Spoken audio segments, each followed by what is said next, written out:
কৃষ্ণ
নৰনাৰায়ণৰ ৰূপ প্ৰত্যক্ষ মাৰ্কেণ্ডেয়ৰ নৰনাৰায়ণক স্তুতি।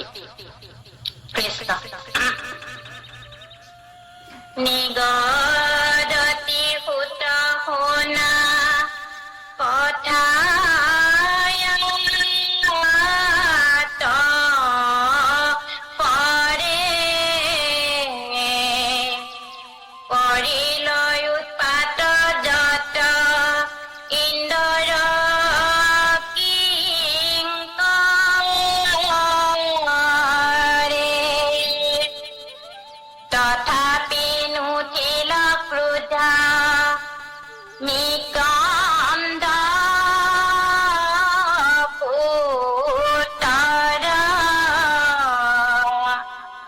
নহিতো আচৰ্য একান্ত ভক্ত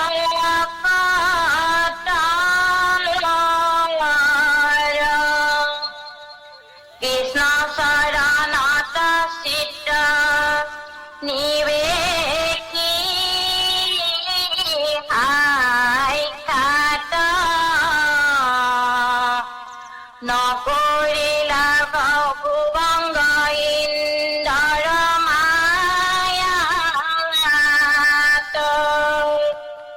জীৱনাৰী হবে দৰ খাইলা কাম ভাৱ নতলিল মেৰু যেন বিচনীৰ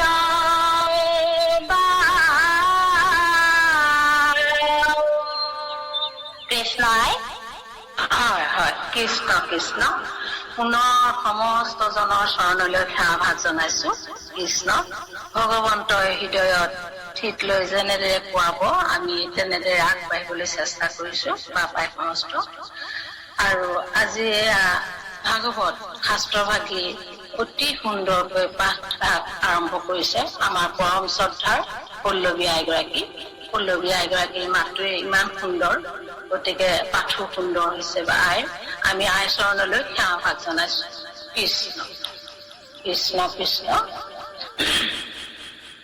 এয়া মাৰ্কেন্দ্ৰেয় উপাখ্যানৰ কথা সুত মহাশয়ে অনুকণ্ঠ কৰি ঋষি সমস্তৰ আগত এই কথাখিনি কৈ আছে। আমাৰ যোৱা পাঠত কালি আমাৰ যিখিনি পাঠ হ'ল, আমাৰ পৰম শ্ৰদ্ধাৰ অজিত বৰা প্ৰভুজনাই ইমান সুন্দৰকৈ এইখিনি আগবঢ়ালে। সেই তাৰ আগ ধৰিয়েই ইয়াৰ আগতে আমাৰ উপদেশ আহি গৈছিলে। উপদেশৰ পাছত আকৌ এয়া কথা হৈছে যে নিগদতি সুত শুনা কথা তপৰে কৰিল উৎপাত যত ইন্দ্ৰ কিংকৰে। এতিয়া মাৰ্কেন্দ্ৰেয় ঋষিৰ আচলতে মিকন্দু পুত্ৰ মাৰ্কেন্দ্ৰই যেনেদৰে তপস্যা কৰি আছিলে, যেনেদৰে ভগৱন্তক আৰাধনা কৰি আছিলে, এয়া দেখি ইন্দ্ৰৰ ভয় হৈছিল। ইন্দ্ৰৰ স্বৰ্গ ৰাজ্য এয়া তপ সাধনা কৰি পেলাই অধিকাৰ কৰিব বুলি ইন্দ্ৰৰ সততে ভয় হৈ থাকে। গতিকে এয়া তপ দেখি ইন্দ্ৰৰ যিখিনি কিংকৰ বুলি কৈছে, কালি আমি এয়া পাইছোৱে, তেওঁৰ সেনা সমস্তক মদন মানে কামদেৱ, মন্দবায়ু, বিদ্যাধৰ আৰু বসন্ত, কুকিল, লোভ, মোহ আদি কৰি এই সমস্তকে মাৰ্কেন্দ্ৰেয় ঋষিৰ তপস্যা ভংগ কৰিবৰ কাৰণে ভগৱন্তৰ যি চিন্তা তাত ব্যাঘাত জন্মাবৰ কাৰণে এই সমস্ত পঠাই দিলে। তেওঁলোকে আহি মাৰ্কেন্দ্ৰেয় ঋষিৰ আগত নাটখন মেলি ধৰাৰ দৰে তেওঁলোকে এয়া কৰিবলৈ চেষ্টা কৰিলে, যাতে ঋষিৰ তপস্যা ভাঙে। নৃত্য আৰম্ভ কৰিলে, বিদ্যাধৰসকলে গীত গালে, তেওঁলোকে এনেদৰে নানান চেষ্টা কৰিল উৎপাত যত ইন্দ্ৰ কিংকৰে। ইন্দ্ৰৰ এয়া সেনা সমস্তই এনেদৰে পৰিৱেশ সৃষ্টি কৰি ভগৱান আৰাধনা কৰা এয়া মাৰ্কেন্দ্ৰেয় ঋষিক ব্যাঘাত জন্মাবৰ কাৰণে চেষ্টা কৰিলে। কিন্তু ইয়াত কৈছে যে তথাপি নুঠিল ক্ৰোধ মিকন্দুত পুত্ৰৰ নুহিটো আশ্চৰ্য একান্ত ভকতৰ কাৰণে এয়া তেওঁ ক্ৰোধ উঠাৰ কথাই নাই। আচলতে তেওঁ ভগৱন্তৰ চিন্তাত মজ্জিত হৈ থকাৰ কাৰণে তেওঁ এয়া একোৱেই নহল। আচলতে তেওঁ তপস্যা ভংগ কৰিব নোৱাৰিলে। গতিকে এয়া একো আচৰিত হবলগীয়া কথা নহয়। এজন একান্ত ভকতৰ কাৰণে এই সমস্ত খিনি আচলতে হয়। কৃষ্ণ চৰণত চিত্ত নিবেশী সাক্ষাৎ নকৰিলা ভূৰিভংগ ইন্দ্ৰৰ মায়াত। কৃষ্ণ চৰণত যিহেতু তেওঁৰ চিত্ত নিমজ্জিত হৈ আছে, গতিকে এয়া দেৱতাই পঠোৱা এয়া মদন কামদেৱ বা অপেশ্বৰাসকলৰ যি পৰিৱেশ সৃষ্টি কৰি এয়া ভংগ কৰিব বিচাৰিছিলে, এইবিলাকত ইন্দ্ৰৰ মায়াত মাৰ্কেন্দ্ৰেয় ঋষিৰ অকণো মানে লৰচৰেই নহল। তেওঁ নকৰিলা ভূৰিভংগ ইন্দ্ৰৰ মায়াত। ইন্দ্ৰিয় লৰচৰ বা বিচলিত নোহোৱা অৱস্থাত যেনেদৰে মাৰ্কেন্দ্ৰেয় ঋষি মজ্জিত হৈ আছে, গতিকে তেওঁ ঈশ্বৰ চিন্তাত মনোনিৱেশ কৰি আছে। এইখিনিৰ কাৰণে এয়া দেৱতাৰ সেনাই অকণো বিচলিত কৰিব নোৱাৰিলে। দিব্য নাৰী সবে দৰখাইলা কাম ভাবে, এয়া ঘণ্টা খেলিলে, নৃত্য প্ৰদৰ্শন কৰিলে, কিন্তু কোনো প্ৰকাৰে মাৰ্কেন্দ্ৰেয় ঋষিৰ মোৰ সংগত তপস্যা ভংগ নহল। কেনেকে দিছে এইটো? নতলিল মেৰু যেন বিশ্ব নিৰবাহ। এই দিব্য নাৰীসকলে তেওঁৰ এয়া ব্যাঘাত জন্মাবৰ কাৰণে চেষ্টা কৰি আছিলে, কিন্তু মাৰ্কেন্দ্ৰেয় ঋষি যেন মেৰু পৰ্বতৰ ওচৰত বিচিলে যেনেদৰে প্ৰভাৱ নপৰে, সেই তেনেদৰে এই সেনা সমস্তই আহি ইন্দ্ৰৰ কিংকৰ সমস্তই আহি পেলাই নৃত্য গীত খেল ধেমালি এয়া কৰি পেলাই অকণো লৰচৰ কৰিব বা তেওঁক অকণো মানে তেওঁৰ ইন্দ্ৰিয়ৰ কোনো লৰচৰেই নহ'লে এনেদৰে এয়া একান্ত শপতজনক একো এইবিলাক বাহিৰৰ যি অনুভূতি সেইবিলাকে অকণো লৰচৰ কৰিব নোৱাৰিলে। সেয়াকে কৈছে নটলিল মেৰু যেন বিচনীৰ বিচনীৰ বাৱত জানো মেৰু পৰ্বতো লৰচৰ হ'ব পাৰে, তেনেদৰে সেই মেৰু পৰ্বত সম এয়া মাৰ্কেন্দ্ৰ ঋষি ভগৱানৰ চিন্তাত নিমগ্ন হৈছে। গতিকে তেনেদৰে এই সমূহ দেৱতাৰ কিংকৰ সমস্ত আকৌ উভতি গ'লগে। কৃষ্ণ আগবাঢ়ক। কৃষ্ণ নিয়মে সংযমে আতি চিত্ত বৈশ্য কৰি চিন্তিয়া বিষ্ণু কণি বীৰ ধ্যান ধৰি পৰম সন্তুষ্ট হৈয়া ঋষিৰ সেৱাত ভৈলা নৰ নাৰায়ণ আগতে সাক্ষাৎ শুক্ল কৃষ্ণ মূৰ্তি দুই মহামনোহৰ প্ৰকাশে হৰিৰ দুই ৰূপ যেন সদৰ ইখত হকিত মুখ পংকজলোচন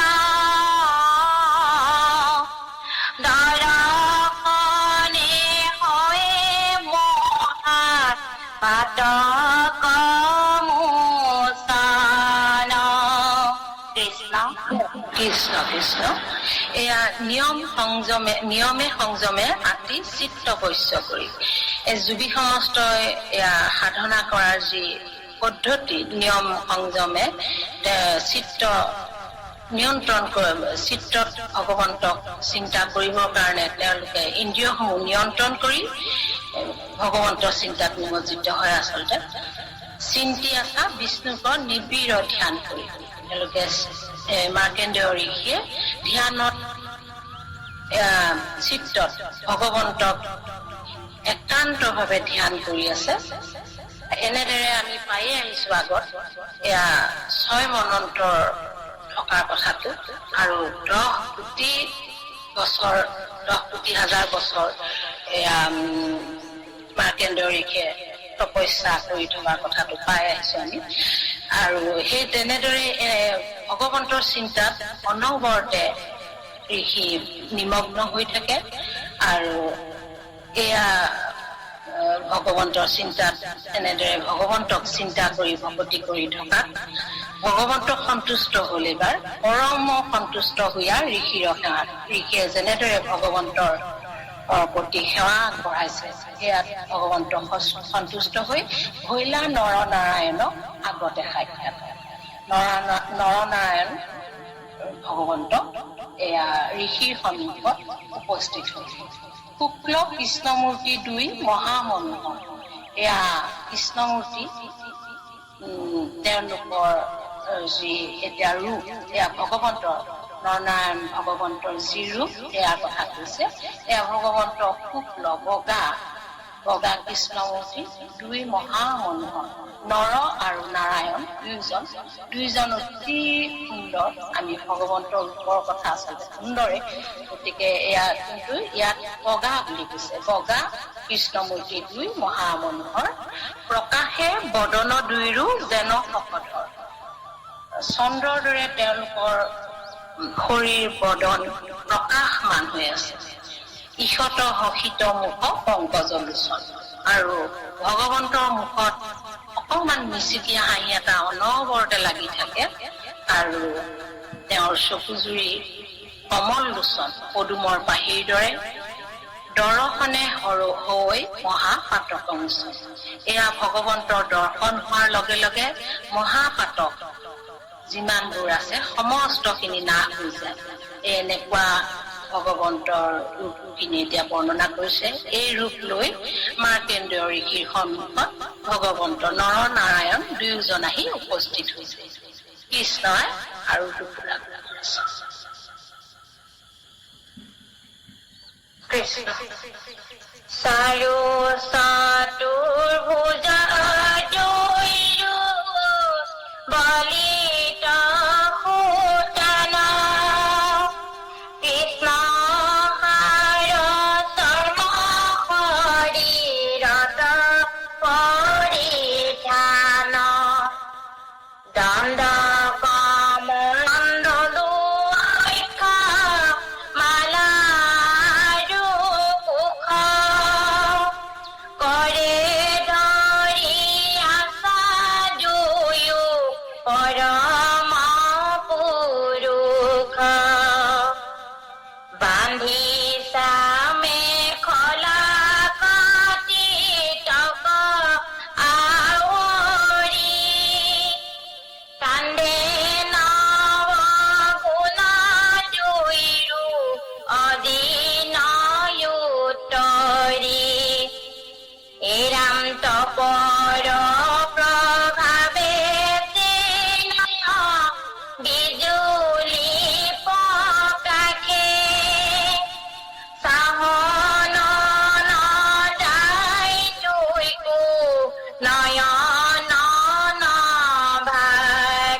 কৃষ্ণ।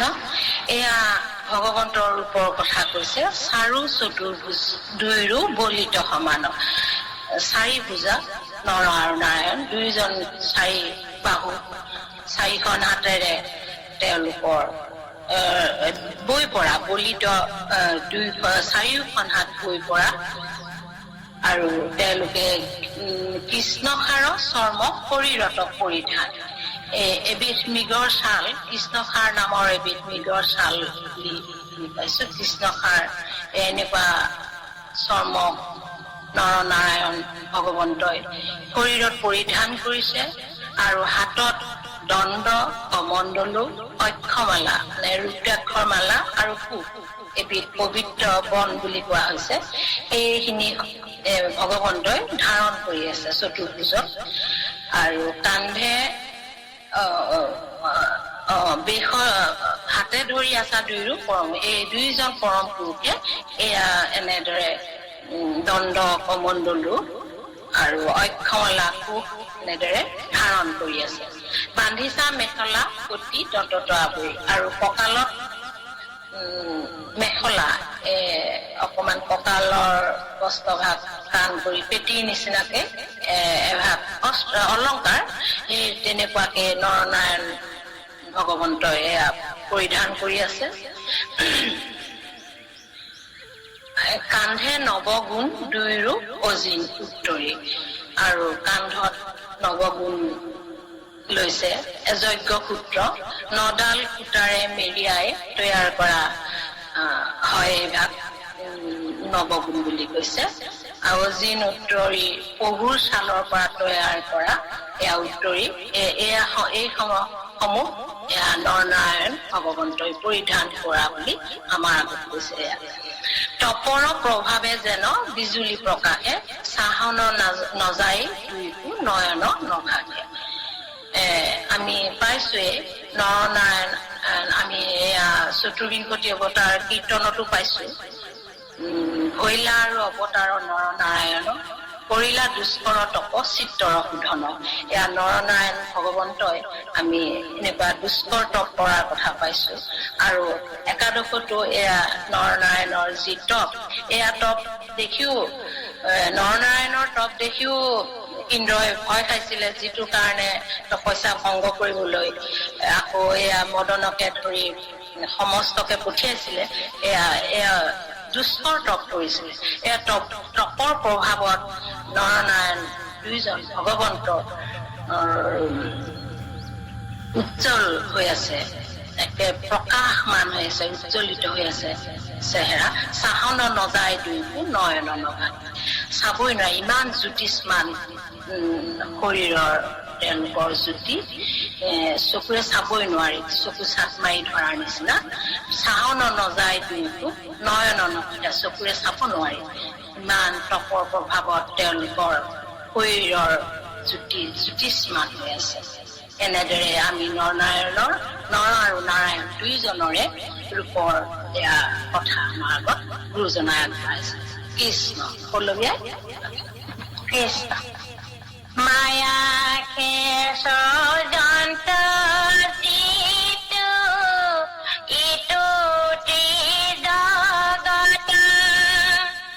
ব্ৰহ্মা হৰি উইদাৰ পাৱে অৱনত হেন ঈশ্বৰৰ ৰূপ নাৰায়ণ ঋষি দিলা দেখা মাৰ্কেণ্ডয় ঋষি হৰিকি চকু মেলি চাইলা পাছে নিকন্দৰ পুত নৰ নাৰায়ণ ৰূপ দেখি অদ্ভুত এৰাম মিলিল সম্ভ্ৰম উঠি লাহায়াতে বেদে দণ্ডৱতে পৰি প্ৰণামিলা দুই কুমাথে। কৃষ্ণ হয়, এয়া ভগৱন্তৰ ৰূপ। এইজন ভগৱন্তই মায়াৰ সহায়ত এয়া তিনি তৈলোক্যৰ সৃষ্টি কৰে, স্বজন কৰে। মায়াই স্বজন্ত যিটো ইটো ত্ৰিজগত ব্ৰহ্মা হৰে কৰে যাৰ পাৱে অৱনত।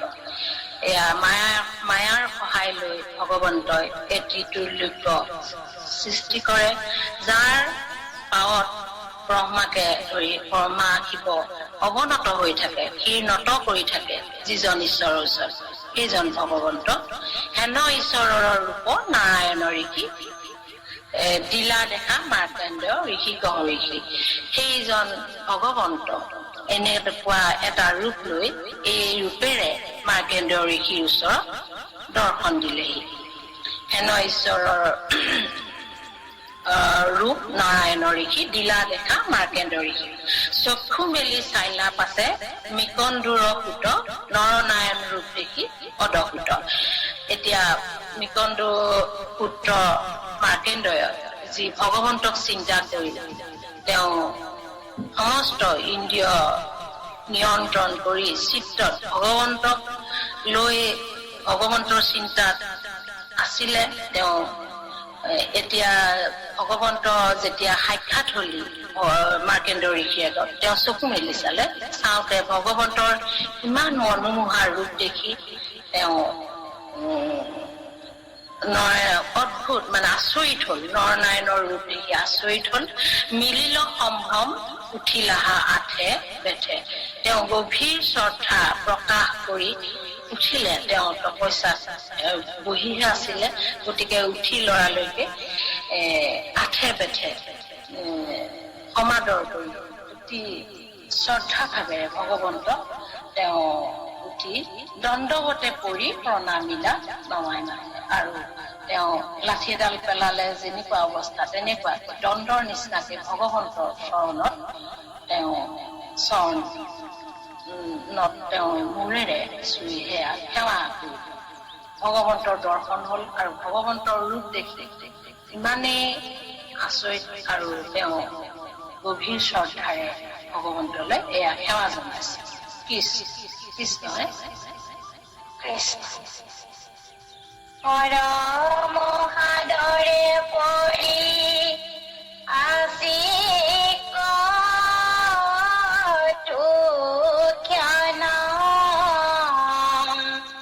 চকু মেলি চাইলা প্ৰাণ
কৃষ্ণ কৃষ্ণ এতিয়া ইমান 10 কোটি বছৰ তেওঁ ভগৱন্তৰ আৰাধনাত লগাই থৈছিলে সেয়া ভগৱন্ত আহি তেওঁক এতিয়া সাক্ষাতে দেখা দিলে গতিকে তেওঁ অতি শ্ৰদ্ধাৰে ভগৱন্তৰ ওচৰত প্ৰণাম জনাইছে আৰু এনেকে তেওঁ অকমান সময় কটুখন এনেকে ভগৱন্তৰ চৰণতে পৰি আছে আৰু তাৰ পাছত চকু মেলি ভগৱন্তৰ চৰণ যুগল তেওঁ প্ৰত্যক্ষ কৰিলে চকু মেলি চাইলা প্ৰাণ প্ৰভুৰ চৰণ যুগল তেওঁ এয়া পৰি থকাতে প্ৰভুৰ চৰণলৈ তেওঁ চকু গল আৰু দেখিলা পাৱৰে পৰা বয়ন নয়ন জুৰাইল অমৃত পৰি যেন তনুমন আৰু ভগৱন্তৰ চৰণৰ পৰা এনেকে নয়নলৈকে তেওঁ ভগৱন্তৰ সমস্ত এয়া পান কৰিলে চকুৰে আৰু তেওঁ গোটেই দেহ মন তেওঁৰ জুৰাই গৈ ভগৱন্তৰ এয়া চৰণ যুগলৰ পৰা মনোনিৱেশ কৰি নয়নলৈকে গোটেই সমস্ত দেহ চাই পেলাই তেওঁৰ তনু মন অতি আনন্দিত হল তাৰ ফলত দ্ৰবিল হৃদয় ভৈলা ৰোমাঞ্চক হৈ ভগৱন্তৰ এই ৰূপ দৰ্শনে মাৰ্কেন্দ্ৰেয় ঋষিৰ শৰীৰত ৰোমাঞ্চক শিহৰণ জগাই তুলিলে আৰু হৃদয়খন বিগলিত হৈ গল তাৰ ফলত ধাৰায়ে নিগৰে দুয়ো নয়নৰণে একেৰাহে নয়নৰ পৰা তেওঁৰ চকুলো বৈ আহিলে আৰু প্ৰেমত তেওঁৰ মন আনন্দত প্ৰেমত মজি গল উপজিল প্ৰেম ভাৱ পৰম হৰি আউৰ চাহিবাক দুই গুণ অপাৰন্ত ঋষি দুইজন ভগৱন্তকে এয়া ঋষিয়ে চকুৰে একেৰাহে পানী চকুৰ বাটেৰে আচলতে তেওঁ নেদেখাৰ নিচিনা হৈ গৈছে চাবলৈ আৰু নোৱাৰা নিচিনা হৈ গৈছে আউৰ চাহিবাক দুই গুণ অপাৰন্ত ঋষি তেওঁ চকুৰে পানী বাগৰি আহিছে ভগৱন্তৰ ৰূপ দেখি আনন্দত হৃদয়খন তেওঁ বিগলিত হৈ গৈছে ভগৱন্তক এয়া দৰ্শন পাইছে গতিকে তেওঁ আনন্দত আত্মহাৰা হৈছে আচলতে কৃষ্ণ তেওঁ এতিয়া এয়া চকুৰে চাবলৈকে নাই পৰা আৰু কৃষ্ণ আমি পদৰ লগে লগে আমি আচলতে বহলকৈ ব্যাখ্যা কৰিব জনা নাই এয়া তথাপিও কৃষ্ণ আগবাঢ় কৃষ্ণ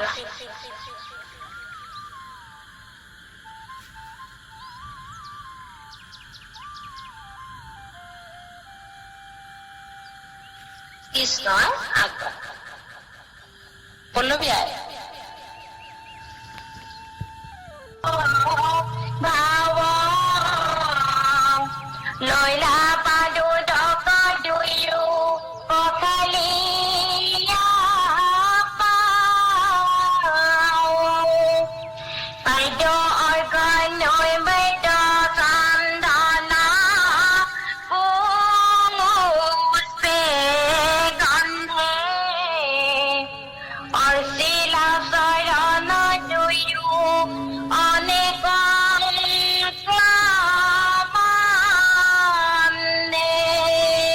কৃষ্ণ ফোন এটা আহি থকাৰ কাৰণে অকমান দিগদাৰ হৈছিল বাৰু আপুনি আগবঢ়ক হয় হয় হয় এতিয়া ভালকে হৈছে এয়া চকুৰে একেৰাহে তেওঁ চকু পানী বৈ আহিছিল যাৰ ফলত তেওঁ একো নেদেখাৰ নিচিনা হৈছিলে তাৰ পাছত তেওঁ অকমান এয়া চকু মুখ মচি পেলাই তেওঁ চিত্ৰ অকমান ঠিক কৰি ললে আখি মুখ মচি পাছে চিত্ৰ কৰি থিৰ গীতাঞ্জলি বুলিলা বচন ধীৰে ধীৰ আৰু ভগৱন্তক হাত জোৰ কৰি কবলৈ ললে ধীৰে ধীৰে লুটকে নিৰোধ কণ্ঠ বাক্য গদ গদ নমো নমো দুয়ো ঈশ্বৰৰ পাদপদ্ম চকু পানী বাগৰিয়ে আছে তেওঁৰ যি কন্দন হৃদয়খন বিগলিত হৈ আনন্দত অশ্ৰুধাৰা বাগৰি আহিছে যাৰ ফলত তেওঁৰ কণ্ঠ ঠুকাঠুকি হৈ গৈছে মাত গদ ঠুকাঠুকি মাতে এয়া ভগৱন্তলৈ বাক্য আগবঢ়াইছে নমো নমো দুয়ো ঈশ্বৰৰ পাদপদ্ম তোমালোক দুয়োজন ভগৱন্তৰ চৰণলৈ মই সেৱা জনাইছো আৰু আসনে বসাইলা দুইকো কৈলা নম্বৰ অতি নম্ৰ ভাৱেৰে এয়া ভগৱন্তৰ বাণী আসনত উপস্থাপন কৰাইছে কৰি পেলাই পাদ্য অৰ্ঘ্য নৈবেদ্য এয়া কৰি ডুবাইছে আৰু মুখ ধুবলৈ পানী দিছে অৰ্ঘ্য নৈবেদ্য চন্দন পুষ্প এয়া সুগন্ধিত ফুলেৰে ভগৱন্তৰ চৰণক অৰ্চনা কৰি আসনত বহাই মাৰ্কেন্দ্ৰয় ঋষিয়ে তেওঁ যি চৰণ ধোৱা পাদুদ এয়া তেওঁ মূৰত লৈছে তেওঁ পখালীলা লৈলা পাদুদ পখালীলা আৰু সেয়া তেওঁ নিজৰ চৰণত লৈছে ভগৱন্তৰ পাদুদ আৰু ফুল চন্দন এনেকুৱা সুবাসিত গন্ধেৰে ভগৱন্তক অৰ্চনা কৰিছে ভগৱন্তক আগত পাই আচলতে কেনেদৰে এয়া কৰিব এইখিনি মাৰ্কেন্দ্ৰয় ঋষিয়ে ভগৱন্তলৈ আগবঢ়াইছে কৃষ্ণ কৃষ্ণই কৃষ্ণ সুখে বহি আছে দেৱে দুই পূৰ্ণ কাম দেখি মাৰ্কণ্ডেয় দুনাই কৰিলা প্ৰণাম এৰাম ধৰি গীতাঞ্জলি জানো পাৰি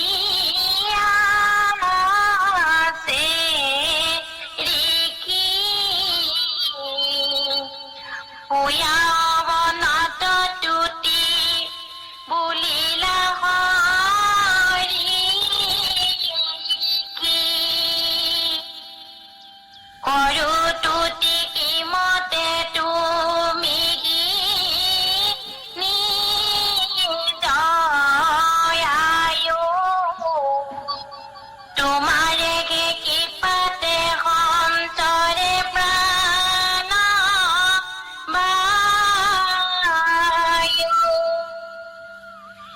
তেবেহে সচল হৱে ইন্দ্ৰিয়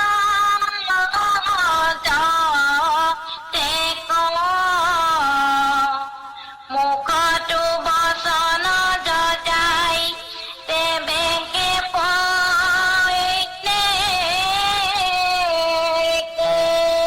তেবেহে প্ৰত্যেক কৃষ্ণই হয় হয় কৃষ্ণ এনেদৰে ভগৱন্তক সেৱা পূজা কৰি পেলাই এয়া আসনত বহাইছে আৰু এয়া দুইজন সুখে বহি আছা যেন দুই পূৰ্ণ কাম এয়া ভগৱন্ত সমস্ত কৰ্মজাৰ অধীনত এইজন পূৰ্ণ কাম তেওঁ এয়া আসনত অতি সুখেৰে এয়া ভকতৰ ওচৰত পাই আচলতে ভগৱন্ত ভকতৰ প্ৰিয় গতিকে সেয়া ভকতৰ ওচৰত এই আসনত আসন গ্ৰহণ কৰিছে দেখি মাৰ্কণ্ডেয় দুনাই কৰিলা আৰু আকৌ দুনাই দুনাই কৰি নমস্কাৰ কৰিছে মাৰ্কণ্ডেয় ধৰি গীতাঞ্জলি জানো পাৰি আছে আৰু হাত জোৰ কৰি আঁঠু কাঢ়ি ভগৱন্তৰ ওচৰত এনেদৰে আছে ভূঞা অৱনত তুতি বুলিলা হৈ আৰু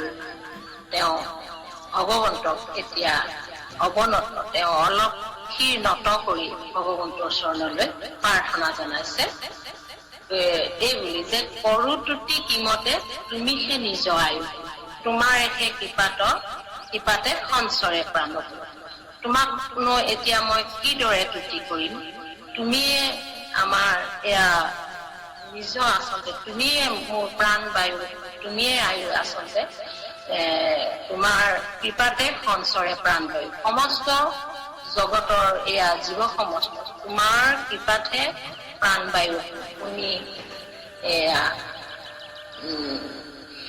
জীৱৰ দেহত প্ৰৱেশ কৰিলেহে আচলতে এয়া জীৱ চলিবলৈ সক্ষম হয় তোমাৰহে কৃপাতে সঞ্চৰে প্ৰাণ বায়ু আৰু আমাৰ যি প্ৰাণ বায়ু হৈ আছে তোমাৰ কৃপাতহে হৈছে তেৱেহে সচল হৈ ইন্দ্ৰিয় জগত আমাৰ এতিয়া শৰীৰ যিমান সমস্ত জগতত যিমানবোৰ জীৱ আছে এয়া ভগৱন্তই যেতিয়ালৈকে ভগৱন্তৰ অংশ হিচাপে যেতিয়ালৈকে এয়া শৰীৰত প্ৰৱেশ নঘটে তেতিয়ালৈকে সকলোবিলাক জড় হৈ থাকে আৰু ভগৱন্তৰ এয়া প্ৰৱেশ হোৱাৰ লগে লগে সচল হৈ পৰে দেৱেহে সচল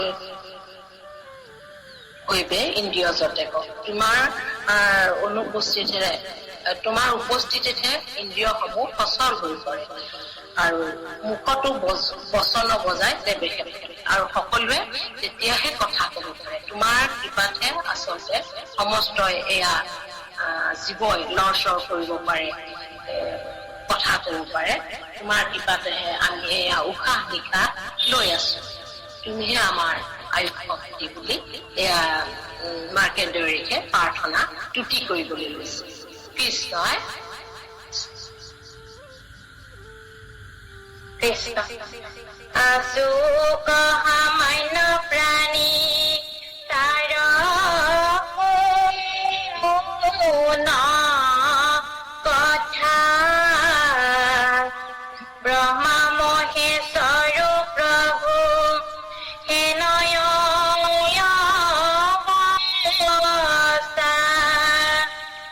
দাৰুৰৰ পুতলি যেন জৰা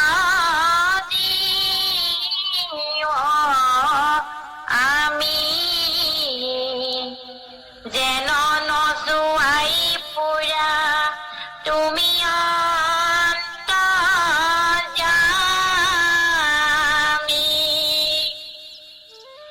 তথাপিতো কায় বাক্য মনে তো জানে তোমাকে হেৱে মাত্ৰ একান্ত যতনে তাহাৰে হেৰুয়া তুমি পৰম বান্ধৱ নাহি আত পৰে বন্ধু তোমাৰ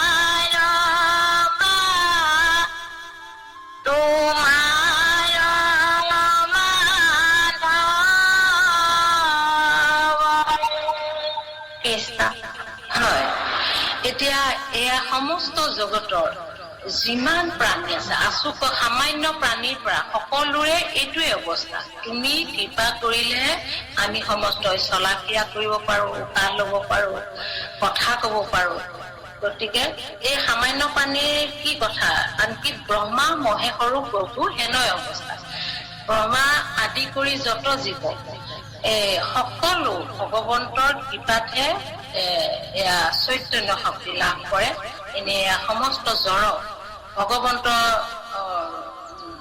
শৰীৰত প্ৰৱেশ হোৱাৰ লগে লগে সমস্ত চৈতন্য শক্তি লাভ কৰে গতিকে ব্ৰহ্মাকে ধৰি শিৱ সকলোৰে একেটাই অৱস্থা তুমি চৈতন্য শক্তি প্ৰদান কৰিলে এয়া সকলোৱে এয়া চলা ক্ৰিয়া কৰিব পাৰে কথা ক'ব পাৰে আৰু দাৰুৰ পুতলি যেন যত জীৱ আমি সমস্ত কাঠৰ পুতলাৰ দৰে আৰু তুমি আমাক অন্তৰ্যামী ভগৱন্ত হিচাপে তুমি সকলোৰে অন্তৰত আছা সকলোৰে কথা জানা তুমি আৰু তেনেদৰে তুমি সমস্তকে আমাৰ ইয়াত চাই ফুৰা বুলি কৈছে আইন নচুৱাই ফুৰা বুলিও আছে চাগে এইটো নচুৱাই থকা বা তুমি যেনেদৰে চলোৱা যেনেদৰে চকু দি ৰাখা তদাৰক কৰা তুমি যেনেদৰে চলাব বিচাৰা তেনেদৰে সমস্ত জীৱই আচলতে চলে তোমাৰ তুমি চলোৱা পদ্ধতিহে আচলতে এয়া চলে যে নচাই নচুৱাই তুমিহে অন্তৰ্যামী তথাপিতো কায় বাক্য মনে যিটো জনে এই সমস্ত এয়া জীৱ জগতত যিমানবোৰ প্ৰাণী আছে সমস্তকে তুমিয়ে চলাই ফুৰা কিন্তু তোমাক যিজনে কায় বাক্য মনে একান্ত যতন অতি উদ্যোগেৰে তোমাক যিজনে সেৱা কৰে কায় বাক্য মনে সেইজনক কিন্তু তুমি সেইজনৰ তুমি পৰম বান্ধৱ তোমাকেহে সেৱা কৰে একান্ত যতনে, তাহাৰেহে হোৱা তুমি পৰম বান্ধৱ। এয়া সমস্ত জগতত চৈতন্য শক্তি তুমি প্ৰদান কৰি থাকিলেও তোমাক কিন্তু যিজনে একান্ত মনে কায় বাক্য মানে সেৱা কৰি থাকে সেইজনক কিন্তু তুমি পৰম বান্ধৱ। আৰু নাহি তাত পৰে বন্ধু তোমাৰ আৰু সেইজনৰ বাদেও তোমাৰ আৰু বেলেগ বান্ধৱ নাই, ভকতজনৰে তুমি বান্ধৱ। গতিকে তোমাক সেৱা কৰা জন্ম বুদ্ধি তুমি বান্ধৱ হোৱা কৃষ্ণই। আৰু উপদে পিতিৰ স্নেহ কেৱলে পুতত নাহিকে আপোন পৰ তোমাত সীমত ৰাম যে ভজে মাত্ৰ কৰিয়া নিশ্চয় বোলা তাক উহিদয়ে তেকে কৃপাময় নহিকা ধৰ্মৰ পুত্ৰ জগত আধাৰ ভৈলা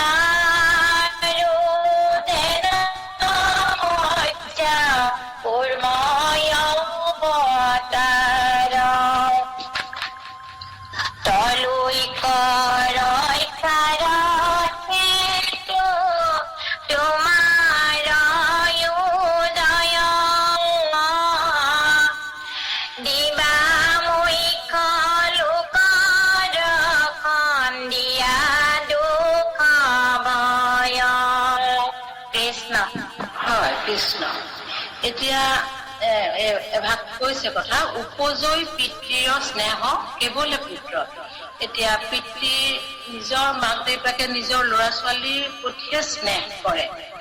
পিতৃয়ে উপজয় পিতৃৰ স্নেহ কেৱলে পুত্ৰ, নিজৰ পুত্ৰৰ কাৰণেহে এয়া মৰম প্ৰদৰ্শন কৰে।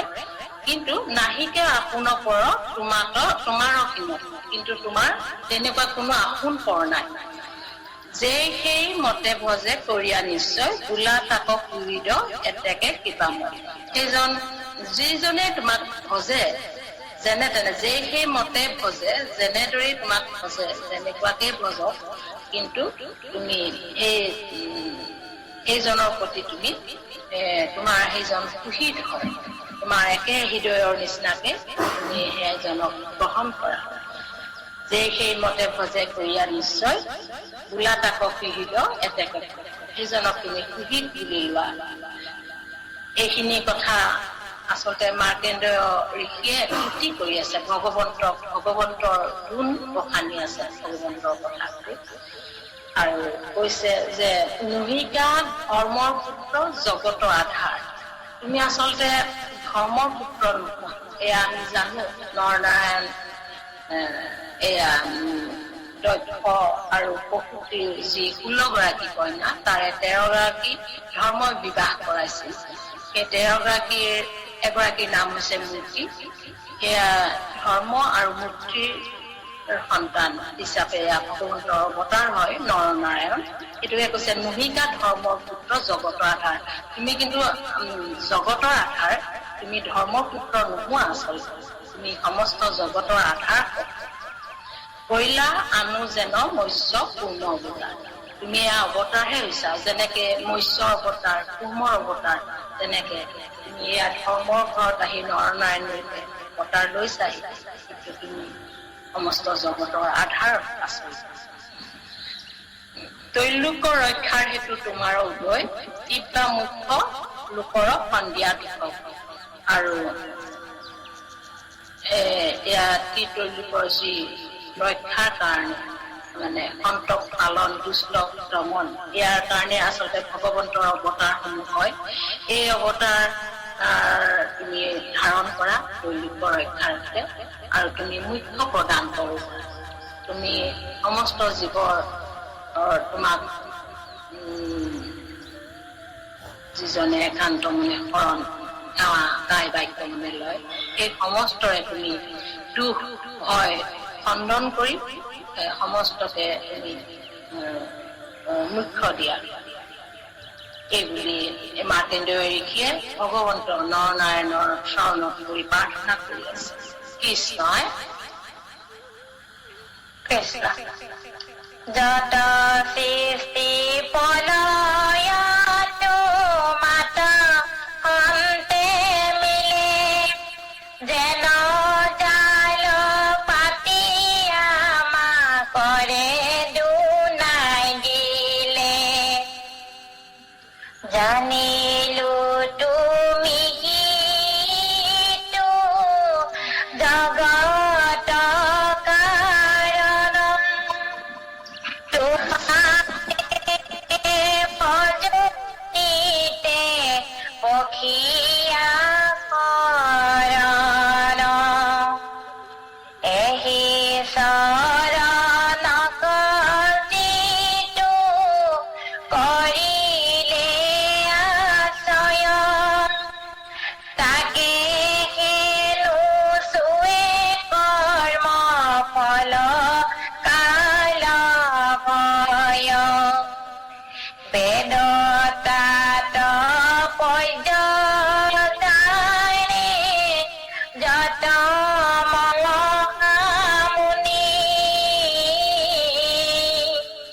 এহি শৰণৰ মাত্ৰ কথা থাকে শুনি কৃষ্ণ হয় এতিয়া এয়া ভগৱন্তক প্ৰাৰ্থনা কৰিছে যে যিমানবোৰ এয়া জগতখন সৃষ্টি প্ৰলয় পালন এয়া তোমাৰ পৰাই হৈছে যত সৃষ্টি প্ৰলয় তোমাত সন্তেতে তোমাৰ দ্বাৰাই এয়া সৃষ্টিও হৈছে প্ৰলয়ো হৈছে যেন জাল পাতি মাকৰে দুনাই দিলে সৃষ্টিখন এয়া ভগৱন্তই মায়াৰ আশ্ৰয়ত যি সৃষ্টি কৰিছে আকৌ সৃষ্টিৰ অন্তত সেইখিনি পুনৰ প্ৰলয় কৰে যিটো এটা উদাহৰণ দিছে মকৰাই জালখন ডাঠি জালখন পাতি পেলাই পিছত পুনৰ মকৰাই আকৌ সেই জালখনৰ সৈতে গোটেইখিনি গিলি ধৰে জালত বন্দী হোৱা পোক পৰুৱাৰ সমস্তখিনি যেনেদৰে গিলি থয় তুমিও তেনেকে তুমি এয়া সৃষ্টি কৰিছা আৰু প্ৰলয়ত তুমি সমস্তকে সংহাৰ কৰি সমস্তকে তোমাৰ ওপৰত খাই দিয়া জানিলো তুমি সেইটো জগতৰ কাৰণ জগতৰে তুমি আচলতে কাৰণ সমস্ত জগতৰ যি কাৰণ জগতখন তোমাৰ কাৰণে আচলতে হৈছে এয়া কথা যিহেতু মাৰ্কণ্ডেয় ঋষি আমি পাইছো পৰম নৈষ্ঠিক তেওঁ ব্ৰহ্মচাৰী তেওঁ উপজে বেদ শাস্ত্ৰ এয়া প্ৰণয় কৰিছে ভগৱন্তৰ বিষয়ে তেওঁ সমস্তখিনি জ্ঞানেৰে জ্ঞানী হৈ তেওঁ ভগৱন্তৰ কথাৰে তেওঁ তুতি মিনতি কৰি আছে এই বুলি কৈছে আৰু তোমাকেহে ভজনীতিয়ে পখিয়া হয় গতিকে তোমাকেই তোমাৰ চৰণতে শৰণ লৈ তোমাৰ শৰণে পুখিছো এহি চৰণক যিটো কৰিলে আশ্ৰয় তাকেহে নোচোৱে কৰ্ম মল কালক এই চৰণক তোমাৰ চৰণ যুগলক যিজনে আশ্ৰয় কৰিলে সেইজনক আৰু সেইজনে তেতিয়া কোনো ভগৱন্তৰ চৰণত আশ্ৰয় লোৱাৰ লগে লগে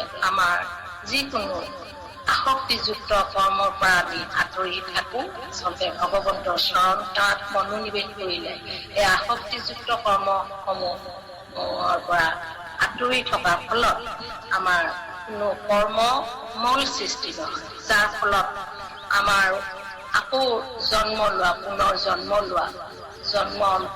লোৱা এইবিলাক কথা নাথাকে যাৰ ফলত আমি কালৰ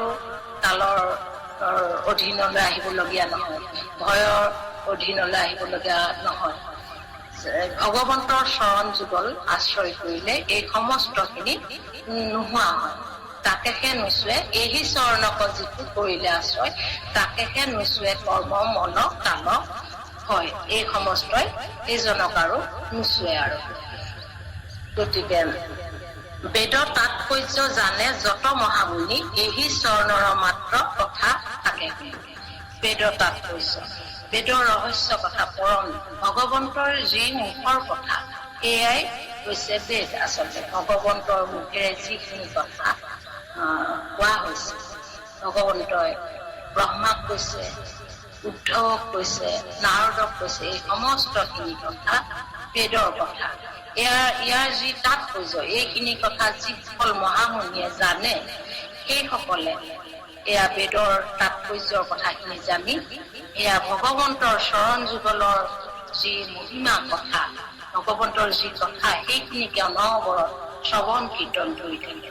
বেদৰ তাৎপৰ্য জানে যত মহামুনি, এই চৰণৰ মাত্ৰ কথা থাকে আৰু বেলেগ কথা চিন্তা নাই। আৰু যিসকলে ভগৱন্তক বুজি পালে, বেদৰ কথা বুজি পালে, সেইসকলে ভগৱন্তৰ চৰণ যুগল চিন্তা কৰি ভগৱন্তৰ কথাই অনবৰত চিন্তা কৰি থাকে। এইবুলি ঋষিয়ে প্ৰাৰ্থনা কৰি আছে। কৃষ্ণই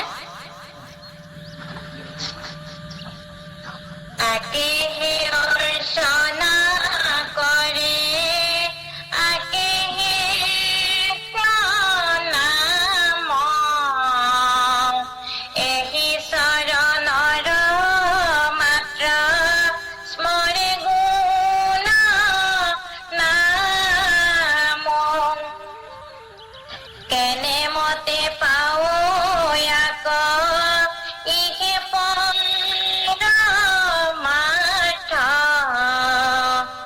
আতপৰে নজানো পৰম পুৰুষাৰ্থ,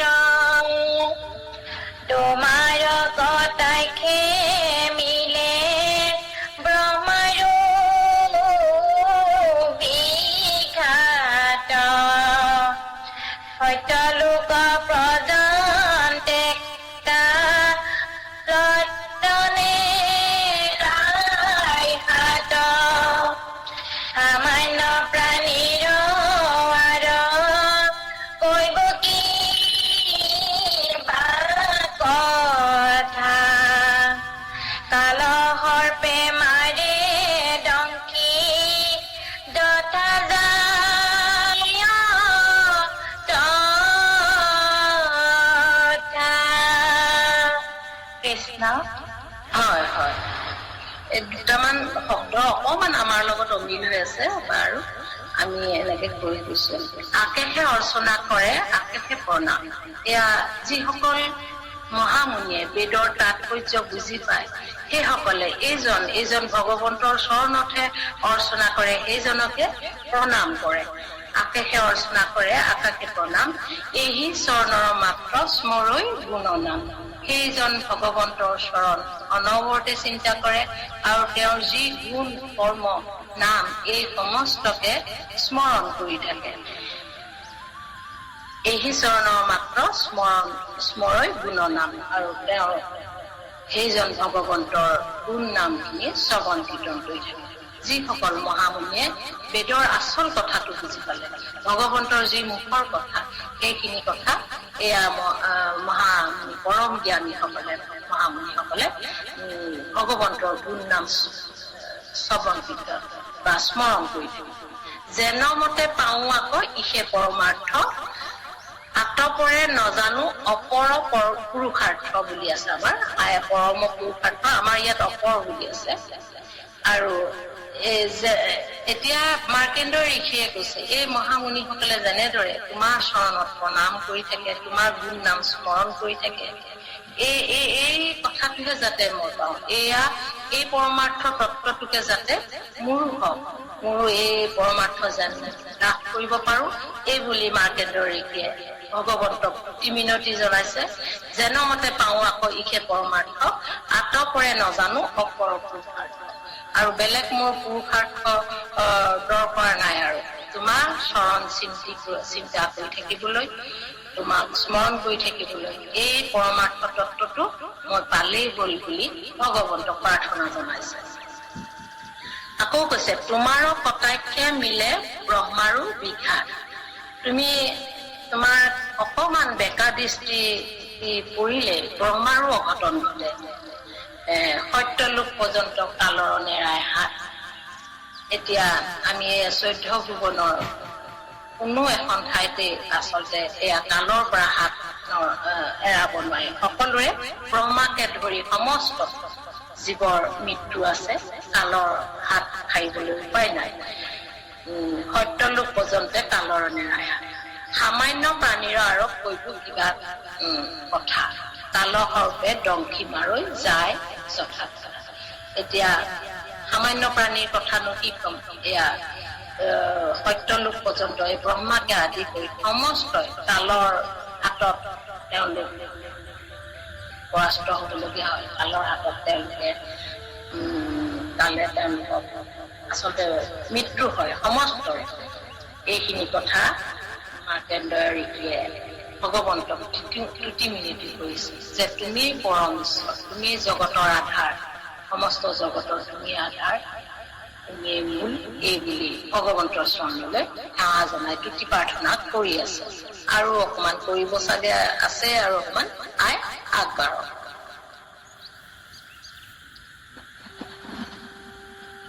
কৃষ্ণ কৃষ্ণ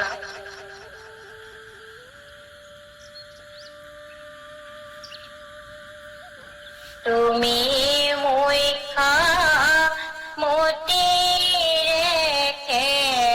চৰণ সেৱাত জানো লোক নিশ্চয়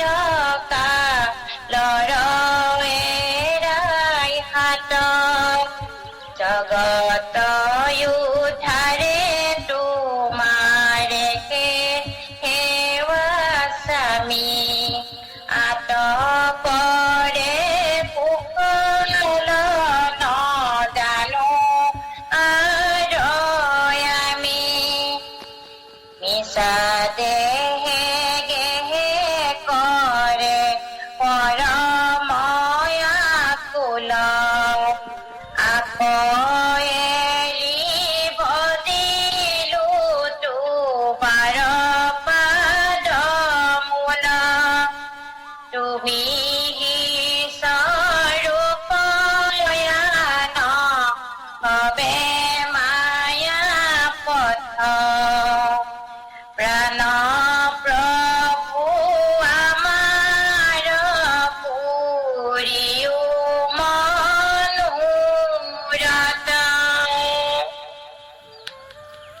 কৃষ্ণ এতিয়া কৈছে তুমি মুখ্য মূৰ্তিৰেহে চৰণ সেৱা তুমি মুখ্য দেউতা তোমাৰ চৰণত সেৱা ৰত হলে তুমি মুক্তিদাতা আচলতে তোমাৰ চৰণত সেৱাত ৰত হলে জানো লোক নিশ্চয় কালৰ হেৰাই হাত আৰু যেতিয়াই তোমাৰ চৰণতে খাৰ বুলি কৈ তোমাৰ চৰণ সেৱাত ব্ৰতী হব সমস্ত তেতিয়াই এয়া কালৰ পৰা এই সমস্ত কালৰ হাত এৰাবলৈ সক্ষম হব জগত উদ্ধাৰে তোমাৰকে সেৱা স্বামী আতপৰে কুশল নাজানো আৰু তোমাৰ সেৱা প্ৰাৰ্থনা কৰিহে এই জগতৰ পৰা সমস্ত জগত উদ্ধাৰ হয় আৰু তাৰ বাদে আৰু বেলেগ একো কথা নাই জগত উদ্ধাৰৰ তোমাৰকে আতপৰে কুশল নাজানো আৰু আমি আৰু বেলেগ কথা বেলেগ কুশল থাকিব নোৱাৰে তোমাৰ চৰণ সেৱাটোহে আচল কথা বাকী বাকীবোৰ আচলতে কুশল হ'ব নোৱাৰে বাকী যি পদ্ধতি আছে এয়া পাইছো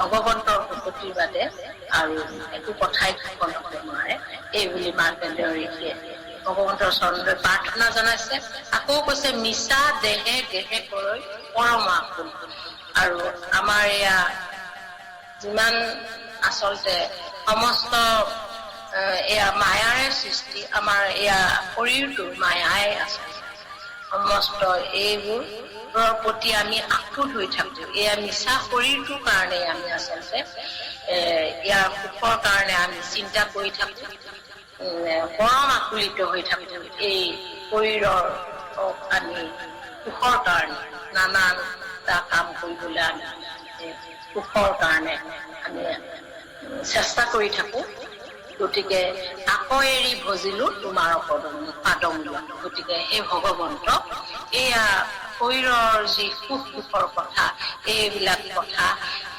মই ত্যাগ কৰিছো আৰু তোমাৰ চৰণকে সমস্ত খিনি মই অৰ্পণ কৰি তোমাৰ চৰণকে সাৰ বুলি মই গ্ৰহণ কৰিছো। আকৌ এৰি ভজিলো তোমাৰ পাদম। এই সমস্ত দেহৰ যি সুখৰ কাৰণে চেষ্টা এইখিনি মই ত্যাগ কৰি তোমাৰ চৰণক সাৰ হিচাপে তোমাক ভজনা কৰিছো। তুমিহে স্বৰূপ আন সবে মায়া পথ। আচলতে তুমি আচল জন, তুমি আচল জন আৰু বাকী যিমানবোৰ আছে এয়া মায়াৰে সংৰচনা কৰা পথ। এইবোৰ কোনো আন সকলো মায়া পথ বুলি কৈছে। আৰু প্ৰাণ প্ৰভু আমাৰ প্ৰিয় মনোৰথ। গতিকে সেই ভগৱান তোমাৰ চৰণতে মই এয়া দেহৰ যি সুখ এয়া ত্যাগ কৰি তোমাৰ চৰণতে বুজিছো আৰু তুমি মোৰ মনোৰথ পূৰণ কৰা। যদ্যপি পৰম গুৰু তুমিহে আপোনে নহয়, এইটো নাই তুমি প্ৰাণ প্ৰভু তুমি এয়া মোৰ মনোৰথ পূৰণ কৰা বুলি কৈছে। এইখিনি কথা আচলতে ভগৱানক প্ৰাৰ্থনা কৰি এইখিনি বিচাৰিছে, ভগৱন্তৰ চৰণতে মতি লগাই থাকিবলৈ কৃষ্ণই যদ্যপি পৰম গুৰু তুমি আপোনে লীলাই ধৰা তিনি মূৰ্তি তিনি গুণে তথাপি ভকতে ভজে হাতিক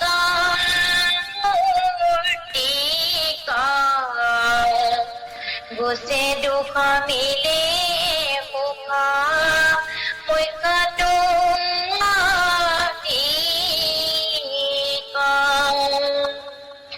আনমূৰ্তি নুমাৰন্ত দুখ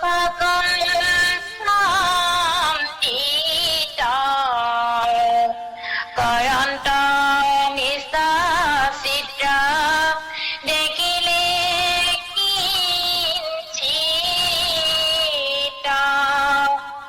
তুমি ভূবৎসল প্ৰভু দেৱতা নিষদ তোমাৰে সেৱা সাধে পৰম কুশল।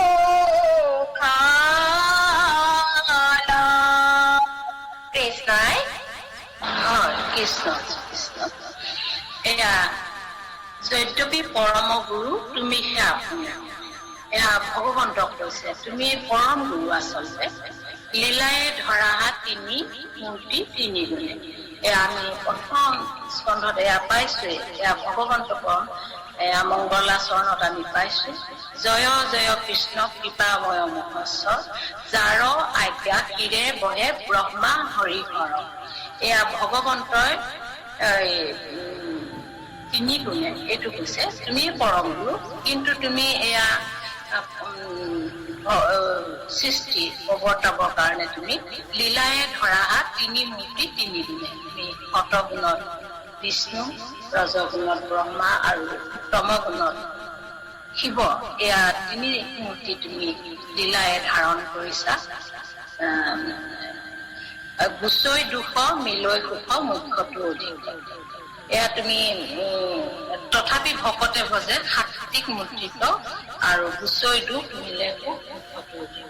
কিন্তু এই তিনি গুণে তুমি তিনি মূৰ্তি ধৰিছা, ব্ৰহ্মা বিষ্ণু হৰ, তথাপি এই সাত্বিক মূৰ্তিক সমস্তই ভজে, তথাপি ভকতে ভজে সাত্বিক। কিন্তু এয়া তিনি মূৰ্তি ধৰিলেও সাত্বিক মূৰ্তিকহে ভকতসকলে ভজনা কৰে, যাৰ ফলত সমস্ত দুখ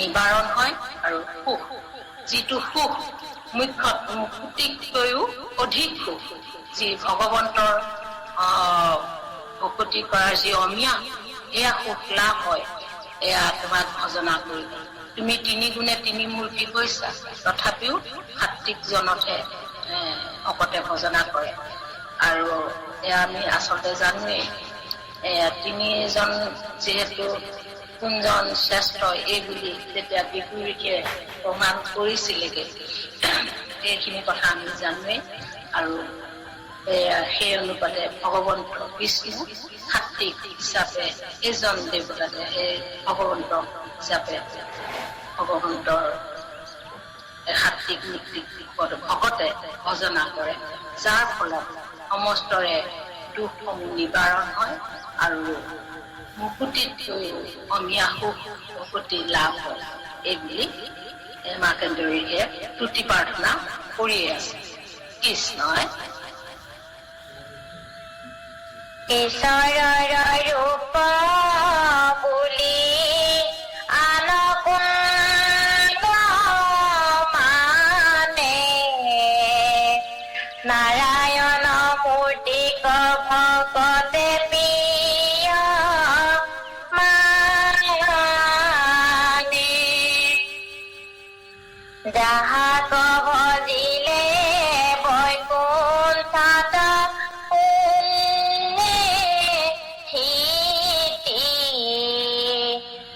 তথাতে খেলাহিকে কালৰ অন্তে ভীতি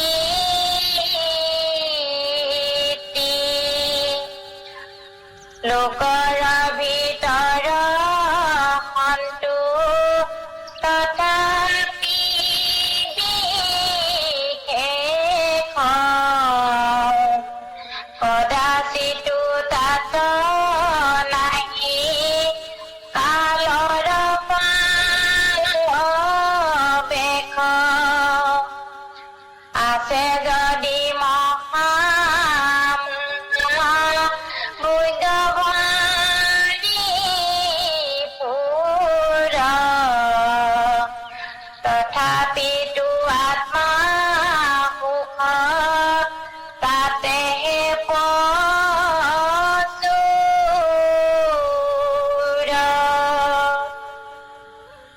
হয় কৃষ্ণ এতিয়া কৈছে ঈশ্বৰ ৰূপ বুলি আনক নামানয় নাৰায়ণ ভগৱন্তৰ বাদে বেলেগক ঈশ্বৰ হিচাপে নামানিলে ভগৱন্ত ঈশ্বৰ নাৰায়ণহে আচলতে ভকতৰ কাৰণে ভকতি কৰিবলগীয়া ৰূপ নাৰায়ণক পূজা কৰি চিন্তা কৰি ভকতে এয়া নাৰায়ণ মূৰ্তিৰ চিন্তা কৰি বৈকুণ্ঠত স্থিতি হ'ব পাৰে ঈশ্বৰৰ ৰূপ বুলি আনক নমানো নাৰায়ণ মূৰ্তিক ভকতে প্ৰিয় মানে যাহাক খজিলে বৈকুণ্ঠত হৈ স্থিতি তথা দেখে নাহিকে কালৰ সেইকাৰণে ভকতে নাৰায়ণৰ বাদে বেলেগক আৰু ঈশ্বৰ বুলি ভজনা বা নেমানে আৰু যাৰ ফলত এই সমস্তৰে বৈকুণ্ঠত ভগৱন্তক চিন্তা কৰি বৈকুণ্ঠত স্থিতি হয় য'ত কালৰ প্ৰভাৱ নাই বৈকুণ্ঠত কালৰ প্ৰভাৱ নাই বুলি কৈছে লোকৰ ভিতৰ হন্তে তথাপি বিশেষ কদাচিতো নাহি তাত কালৰ এই 14 ভুৱন এই 14 লোকৰ ভিতৰত এয়া বৈকুণ্ঠৰ স্থান বিশেষ আচলতে এয়া সকলোৰে ওপৰতে এয়া বৈকুণ্ঠত কেতিয়াও তাত কালৰ প্ৰভাৱ নাই কদাচিতো নাহি তাত কালৰ প্ৰৱেশ আশ্ৰয় যদি মহাভাগ্য কৰিব মহাভাগ্য কৰিব তথাপিতো আত্মা মহাভাগ্যৰ ফলতে এয়া বৈকুণ্ঠ প্ৰাপ্তি হয় আৰু য'ত আত্মাৰ সুখ এয়া লাভ কৰিবলৈ সক্ষম হয় যিসকলে ভগৱন্তক চিন্তা কৰি এয়া বৈকুণ্ঠ প্ৰাপ্তি হৈ আছে তাত য'ত কালৰ কোনো সুখ জৰা মৃত্যু ভয় এইবিলাকৰ প্ৰভাৱ নাথাকে এয়া হৈছে বৈকুণ্ঠ আৰু তাৰ আত্মাৰ যি ভগৱন্তক পোৱাৰ যি সুখ এয়া সুখ লাভ হয় তাৰ বহু ভাগ্যৰ বলতহে এইখিনি আচলতে লাভ কৰি কৈছে কৃষ্ণ। পিছত বা সমস্যা আৰু অকণ বহলকৈ বুজাই কব, আমি ইমানকে কব জনা নাই কথাখিনি। কৃষ্ণ আৰু অকমান হয়, আমি 55লৈকে গাই দিলে তেতিয়া আকৌ এটা খণ্ড পাব কৃষ্ণই। কুণ্ঠ কপাৱে দাহাৰ সেৱতা নমো হেন ভগৱন্ত তোমাক সাক্ষাৎ পৰম পুৰুষ বিশ্ব ৰূপী ব্যাপী ব্ৰহ্ম নমো নমো নাৰায়ণ ঋষি নৰোত্তম নমো নমো পৰম দেৱতা অচ্যুতক নমো নমো বুদ্ধ বেদ পথ প্ৰৱৰ্তক নমো চৰাচৰ ৰূপী ব্ৰহ্ময় অৱতাৰ অগতিৰ গতি প্ৰভু কৰিও আমাৰ কৃষ্ণ। হয়, কৃষ্ণ কৃষ্ণ।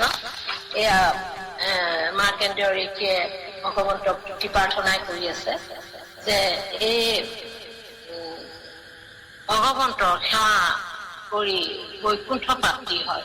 ইটো বৈকুণ্ঠক পাৱৈ যাহাৰ ভগৱন্তক সেৱা অৰ্চনা কৰি এয়া বৈকুণ্ঠ প্ৰাপ্তি হয়, য'ত কোনো কালৰ ভয় জৰা মৃত্যু সুখ আৰু একোৰে প্ৰভাৱ নাই, সেয়া বৈকুণ্ঠ প্ৰাপ্তি হয়। সেই তেনেকুৱা নমো হেন ভগৱন্তক তোমাৰ সাক্ষাৎ, তুমি এতিয়া সন্মুখত মোৰ সাক্ষাতত আছা, সেইজন ভগৱন্তক মই নমো কৰিছো, প্ৰাৰ্থনা কৰিছো, সেৱা কৰিছো। সেই ভগৱন্তক তোমাৰ চৰণত দান কৰিছো। পৰম পুৰুষ ঈশ্বৰূপী ব্যাপী ব্ৰহ্ম, তুমি এয়া চকুৰে দেখা পৰ্যন্ত সকলো সমস্ত নদ নদী পাহাৰ পৰ্বত গছ লতিকা জীৱ জন্তু সমস্ততে ভগৱন্ত ব্যাপ্ত হৈছে। তেওঁ সমস্ত বিশ্বতে তেওঁ ব্ৰহ্মৰূপে সমস্ততে তেওঁ প্ৰৱেশ ঘটাৰ কাৰণে সমস্তখিনি চৈতন্যময় হৈ আছে যাবত। সেইজন ভগৱন্ত পৰম পুৰুষ, সেইজনৰ চৰণত যিজন নৰসকলৰ উত্তম নৰোত্তম, তেওঁ নমো নমো নাৰায়ণ ঋষি নৰোত্তম নমো নমো পৰম দেৱতা নমো নমো শুদ্ধ বেদ পথ প্ৰৱৰ্তক নমো চৰাচৰ ৰূপে ব্ৰহ্ম অৱতাৰ অগতিৰ গতি প্ৰভু কৰি আমাৰ সেইজন ভগৱন্তক সেৱা জনাইছে, যি এয়া বেদৰ কথা, ভগৱন্তৰ যি গুণ গৰিমা কথাখিনি ভগৱন্তৰ যিদৰে এয়া কৈছে, এই কথাখিনি বেদৰ জৰিয়তে আহিছে। সেইজন ভগৱন্তক আমি সেৱা জনাইছো। মানে মাৰ্কেন্দ্ৰীয় ঋষিয়ে কৈছে, আচলতে আমি সকলোৱে এই ভাবিয়ে ভগৱন্তৰ চৰণলৈ সেৱা জনাব লাগে। এয়া ভগৱন্তৰ চৰণলৈ সেৱা জনাইছো। আৰু সমস্ত চৰাচৰ জগতে তুমি ব্ৰহ্ম ৰূপে অৱতাৰ ধাৰণ কৰি আছা, ব্ৰহ্মস্বৰূপে সমস্ত জীৱ জগতত তুমি অৱৰ্তি আছা। আৰু গতিকে অগতি মোৰ গতি তুমিয়ে দিওঁতা, অগতিৰ গতি প্ৰভু কৰিব আমাৰ। গতিকে তুমি অগতিৰ গতি দিওঁতা, ভগৱন্তৰ গুণ গৰিমা এইখিনি গাই পেলাই মাৰ্কেন্দ্ৰীয় ঋষিয়ে পৰম শ্ৰদ্ধাৰে ভগৱন্তৰ চৰণত এয়া প্ৰাৰ্থনা জনাইছে। ভগৱন্তৰ এয়া গুণখিনি সমস্ত জগততে ভগৱন্ত ব্যাপ্ত হৈ আছে, এনেদৰে কথাখিনি কৈ প্ৰাৰ্থনা জনাইছে কৃষ্ণই। মিছা বিষয়কে মাত্ৰ কৰে যিটো জ্ঞান, চাৰি বেদ জানন্তনো পদে তাৰ জ্ঞান, যদ্যপি গুহিত তুমি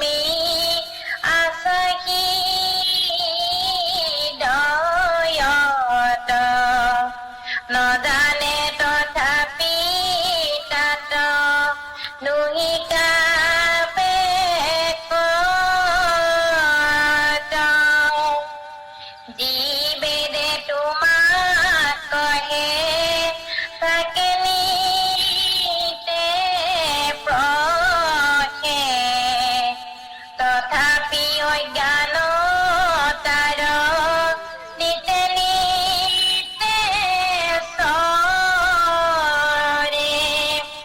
তোমাৰ মায়াই আতি আৱৰিল মতি পালে দুৰ্গতি সিটো গৈলৈ দুৰ্গতি।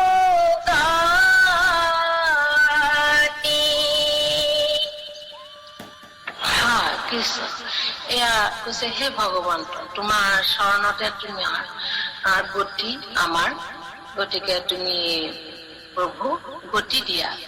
আৰু কৈছে যে মিছা বিষয়কে, এয়া বিষয়ৰ সুখত যিসকলে বিষয়ৰ চেষ্টাতে লাগি থাকে, সেইসকলে যিমান বেদ পঢ়ক, 4 বেদ পঢ়ি শেষ কৰিলেও তাৰ পৰা তেওঁলোকৰ একো জ্ঞান লাভ নহয়। বিষয়কে যদি সাৰ বুলি লৈছে বিষয়ৰ কথাখিনিকে, গতিকে সেয়া যিমান বেদ পঢ়িলেও তেওঁলোকৰ একো জ্ঞান নুবুজে। যদ্যপি সুহৃদ তুমি আছা হৃদয়ত, নজানে তথাপি জাতো নুশিকাবে। তুমি সমস্তৰে হৃদয়ত আছা, কিন্তু তুমি সেইজনৰ প্ৰতি কৃপা বৰ্ষণ নকৰা। সেইজনে তোমাক জানিবলৈ আচলতে নোৱাৰে।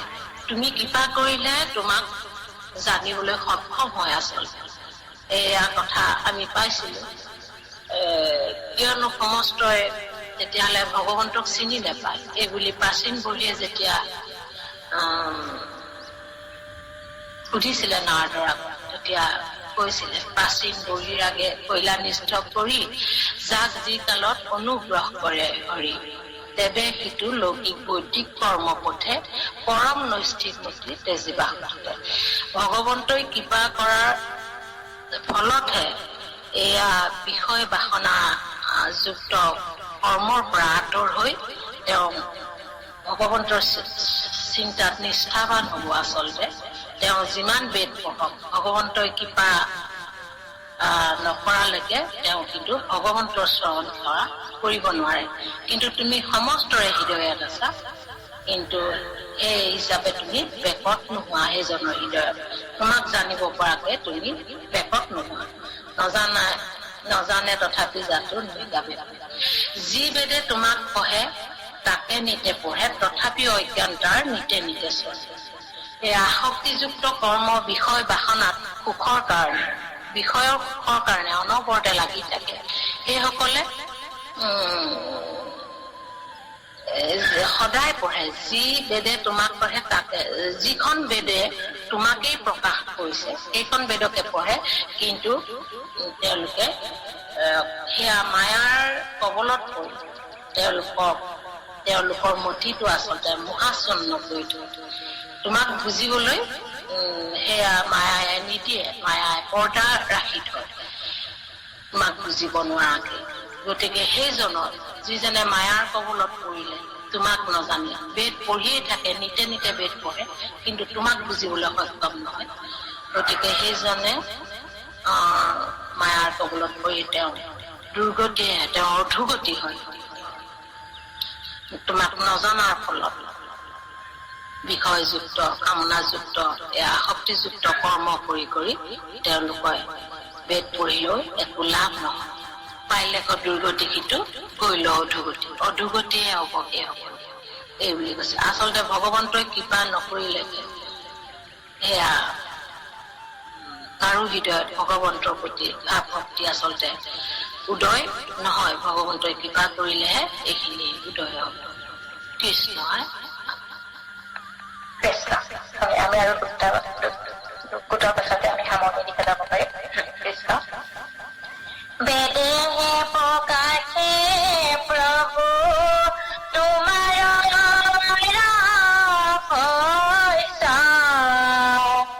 বেদ তাত পৰ্য জানি লিখি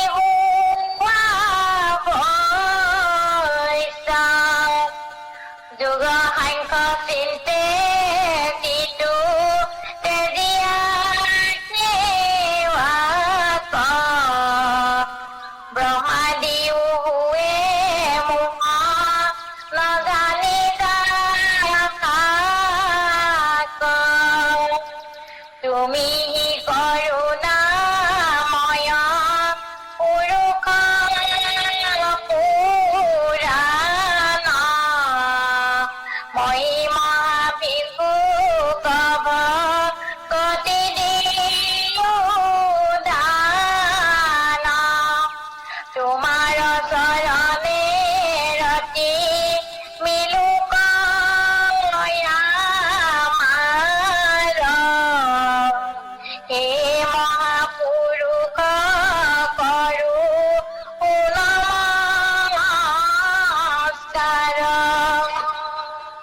কৃষ্ণ এইখন কৰি লওঁ তাৰপিছত কৃষ্ণ। এতিয়া আকৌ মাৰ্কেন্দ্ৰ ঋষিয়ে ভগৱন্তক কৈছে যে যিসকলে তোমাক এয়া নাজানে তেওঁলোকৰ অধোগতি হয়। বেদৰ তাৎপৰ্য যিসকলে বেদত আচলতে তোমাকহে প্ৰকাশ কৰিছে, তুমি বেদত প্ৰকাশমান হৈছে, এয়াই ৰহস্য কথা প্ৰভু। কিন্তু এয়া বেদৰ তাৎপৰ্য, এয়া ৰহস্য কথাখিনি জানিলেহে সেইজনৰ প্ৰতি তুমি বৈশ্য হৈ যোৱা, তুমি সেইজনৰ প্ৰতি কৃপা বৰ্ষণ কৰা।